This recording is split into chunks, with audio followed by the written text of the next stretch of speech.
জীবননগরে কথিত নারী সাংবাদিক টুনির জেল ও জরিমানা। মোহাম্মদ মুনাইম হোসেনের প্রতিবেদনে সাথে থাকছি আমি তাবাসসুম তনয়া।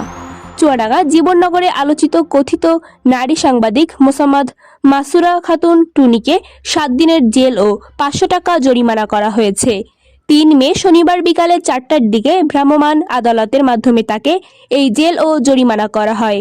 মাসুরা খাতুন টুনি চুয়াডাঙ্গা সদর উপজেলার তেঘরিয়া গ্রামের আব্দুল হালিমের। জানা যায়, কথিত নারী সাংবাদিক টুনি প্রায় 1.5 বছর ধরে জীবননগর টিএনটি পাড়ার একটি 4তলা ভবনের 4th তলায় 2 রুমের একটি বাসা ভাড়া নিয়ে থাকত।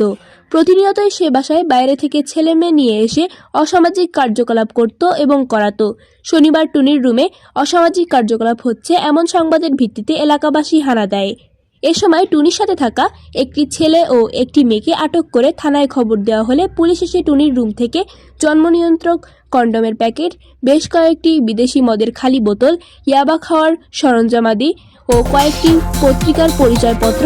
পরে খবর পেয়ে জীবননগর উপজেলা সহকারী কমিশনার ভূমি ও নির্বাহী ম্যাজিস্ট্রেট সৈয়দ জাদি মাহবুবা মঞ্জুর মৌমিনা ঘটনাস্থলে আসেন।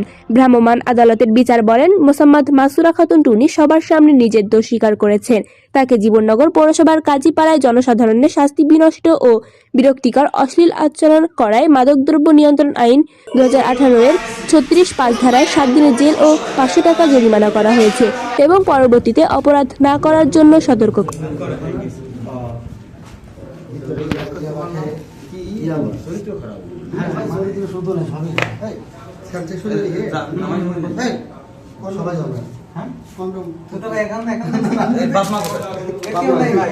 বিভিন্ন মানুষজনকে নিয়ে আসে, নিয়ে সেন্টার দেয়,